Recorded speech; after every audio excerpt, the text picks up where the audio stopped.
What's up, my good YouTube people? So I just wanted to do an updated video on Uber Freight. They have a new option that they added to their software, which I think is brilliant because it just makes them even that much better of an app. Obviously, I still use DAT TruckersEdge because I feel like it really does give us the edge, knowing the 15-day average on certain lanes. So when you're calling brokers, you have the upper hand on whether or not they're low or high on the rate. And it just gives you a broader understanding of the complete freight market. But that's not what this video is about. This video is about Uber Freight because it is another beneficial app to have, and it's super easy, as I've said before. I like Convoy. I'm just going to quickly, you go to horrible rates, but right now, and it seems like they're doing multiple stops per load. But anyways, you can bid.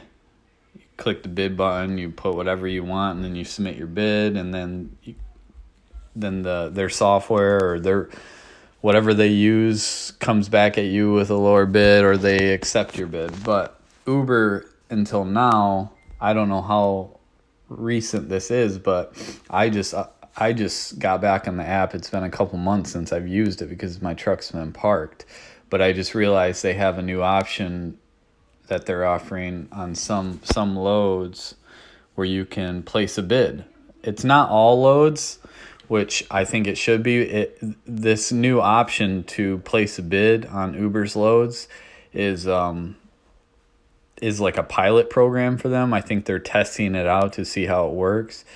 They claim that their loads are always their rates are always competitive. Of course they do, but they're not.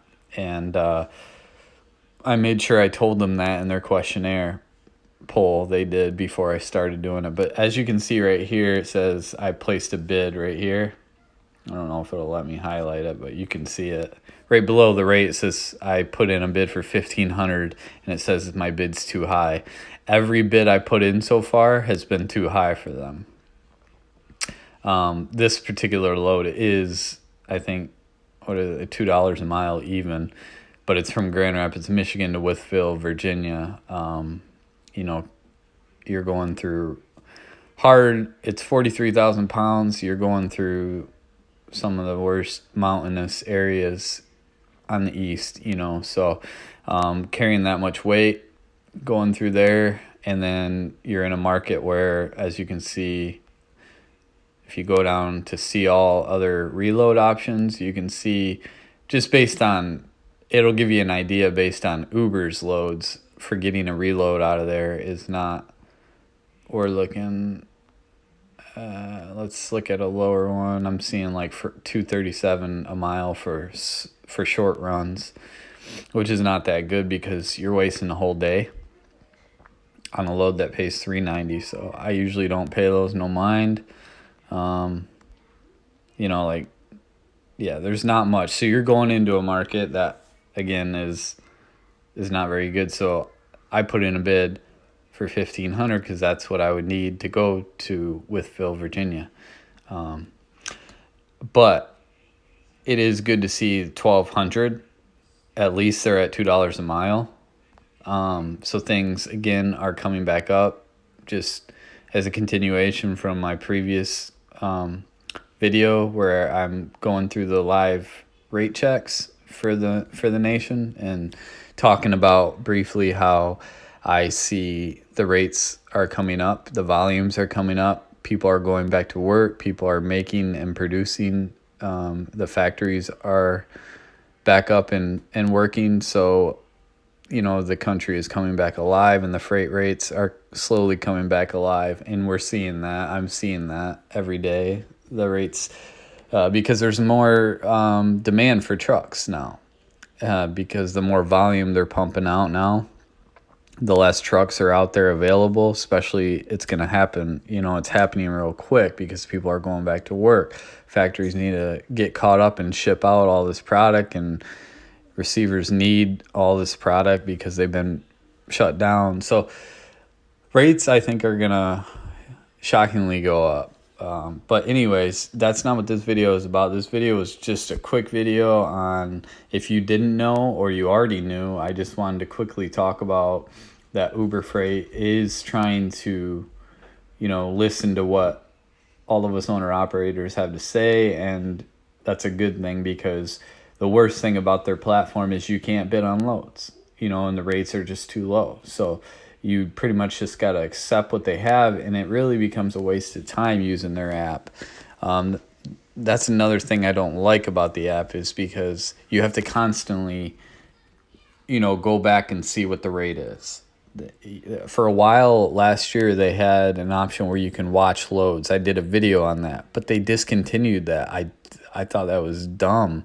I can't believe they did that, because that saves us a lot of time and gives us convenience, because when you're on the road and you're looking for loads and you're hauling a load and trying to deliver a load, traffic, you just got a lot going on. You can't sit there and come into these apps and constantly look. It'll drive you crazy. So it needs to have some kind of an alert system like they had before, where the loads you're watching, it will remind you, or it will tell you what that load is, posted at, or if it is increased or decreased. I think Convoy does that and stuff. So it's just got to be, more efficient and convenient. But the app itself, Uber Freight, I love. I don't like it as much as Convoy. I like the app better than Convoy, but I like Convoy because it's just so much more simpler. It's more convenient for us. You put a bid in, and if your bid gets accepted, you get a notification. You easily book the load. And it seems like Convoy gives better rates than Uber Freight. It's not always what you bid at, but they're willing to negotiate up to that price. So they'll let you know if it's too low. Like right here, it just says 1,500 bid too high.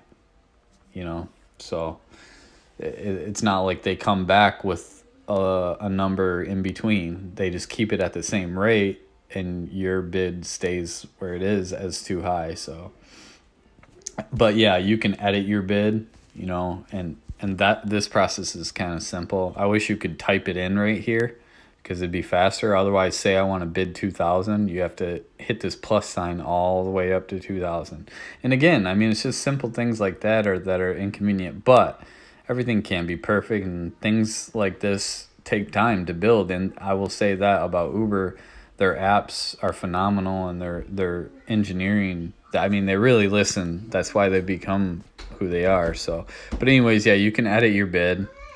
I'm just going to cancel because my bid stays the same. I won't take that for any less. So that's all this video was about. Everything else so far I'm seeing is pretty much the same. For Uber Freight, I think that is a big step in the right direction. I just wish they would bring back watch loads. But the fact that you can now bid on loads, I think, is brilliant of them, because that's really the biggest thing they're missing. Because before, and most of these loads aren't. See right here, it'll tell you as you do a search in whatever area you're looking for a load, it'll say on that load right here, you see it says bidding available in green letters. So that means that load you can bid on. So then you just go to that load and you bid, and you place your bid. What I'm seeing is 9 times out of 10, the bid is too high. So we'll see where this thing goes, if they get more competitive with, accepting our bids and stuff. But yes, as you can see, all these loads, some of these loads do not have bidding on it, which probably means they're pretty close. They're not making a whole lot of profit off that load, and they don't have a whole lot of wiggle room, or it's dipping into their margins if they go up too high. So, but nonetheless, this video is short and quick and sweet, and I just wanted to maybe update some of you who may have not, been using this app for a while like me, and weren't aware that you can now bid on some loads. I'm not sure if this is for everyone or just for certain carriers, or I'm pretty. It did tell me that it's a pilot program, so like the watch loads was a pilot program last year. They took that away. So if this doesn't work out in their favor, they might end up taking it out. But I can tell you, if they don't continue some kind of bidding process, Uber Freight's just going to be a supplementary type of app for owner operators, because it won't be consistent enough as far as getting a good rate. It's going to be all over the place. It's just going to be kind of like, if a carrier can't get a good load on DAT or negotiate with a broker to get a good rate in a certain lane for and they can't find it on like they can't get a good rate on Convoy or JB Hunt, whatever, then it's going to be like, oh, I'll check if Uber has anything, because if you can't bid on something, it's going to be like the last resort unless it's a good rate. So I just feel like they need to continue. They need to get the bidding thing completely 100% on every load. They would get a lot more business, but that's not really what this is about. That's just my opinion. I would use it more if you could bid, but if I'm constantly bidding on stuff and all my bids are always too high and they're never like coming back with a lower a number in between, then there's really no sense to have it. If they're just going to stay at the rate that I'm bidding against, what's the point? I'm not going to sit and watch this app. When I'm on the road and I'm moving my truck has to keep moving and making money. I can't sit in these apps and hope for the rate to go up $5 an hour. So that part kind of sucks, but again, it's about this.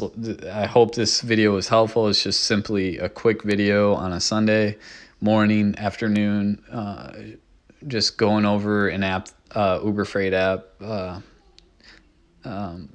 updating the options they offer. So I thought it was pretty cool. Hope this video was somewhat helpful, and don't forget to like my video, comment down below what you think about Uber Freight and the new bidding process, and don't forget to subscribe to my channel. Peace out.